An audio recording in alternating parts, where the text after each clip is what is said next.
ఈ రోజు వీడియోలో శ్రావణ మాసం స్పెషల్ గుడ అన్నం రెసిపీని చూపించబోతున్నాను.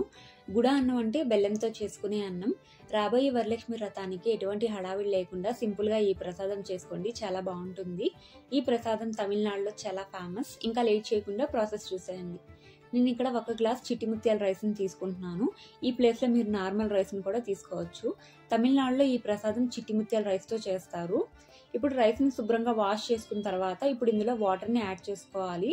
1 గ్లాస్ బియ్యానికి 4 గ్లాసుల వాటర్ని యాడ్ చేసుకోవాలి. వాటర్ వేసుకున్న తర్వాత 1 అవర్ పాటు రైస్ని నాననివ్వాలి. ఇలా నానబెట్టడం వల్ల మనకి రైస్ అనేది తొందరగా ఉడికిపోతుంది. 1 అవర్ తర్వాత స్టవ్ ఆన్ చేసుకొని రైస్ని ఉడికించుకోవాలి. 5 నిమిషాలకి రైస్ మనకి కొంచెం దగ్గరగా ఉడుకుతుంది. ఇప్పుడు మంటని లో ఫ్లేమ్లో పెట్టుకొని మనకి రైస్ మెత్తగా ఉడికినంత వరకు ఉడికించుకోవాలి. కొంచెం కూడా పలుకు ఉండకుండా మెత్తగా ఉడికించుకోండి. ఇలా దగ్గరగా అయిన తర్వాత గరిటెతో ఒకసారి మిక్స్ చేసుకొని మెత్తగా కలుపుకోవాలి. వీలైనంత మెత్తగా చేసుకోండి రైస్ని.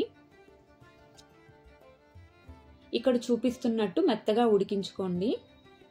ఇప్పుడు రైస్ మనకి మెత్తగా ఉడికిపోయిన తర్వాత ఇందులో బెల్లంని యాడ్ చేసుకోవాలి.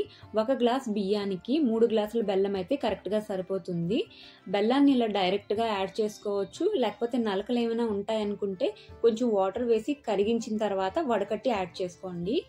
బెల్లం వేసుకున్న తర్వాత ఒకసారి పూర్తిగా మిక్స్ చేసుకోవాలి. ఇంకా ఈ ప్రాసెస్ మొత్తం లో ఫ్లేమ్లో పెట్టుకొని మాత్రమే చేసుకోవాలి. బెల్లం కరిగిన తర్వాత ఇలా కొంచెం మనకి పల్చగా ఉంటుంది. ఇప్పుడు కాసేపటికి దగ్గరగా అవుతుంది మనకి. ఇలా దగ్గరగా అయిన తర్వాత ఇప్పుడు ఇందులో నెయ్యిని యాడ్ చేసుకోవాలి. నెయ్యి మొత్తం ఒకేసారి వేయకుండా కొంచెం కొంచెం వేసుకుంటూ ఉడికించుకోవాలి.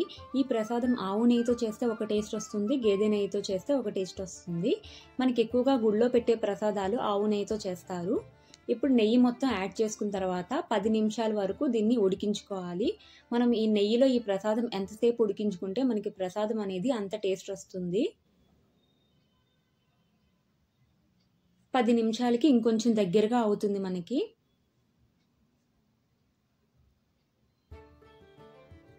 ఇలా దగ్గరగా అయిన తర్వాత ఇప్పుడు ఇందులో యాలకుల పొడిని యాడ్ చేసుకోవాలి.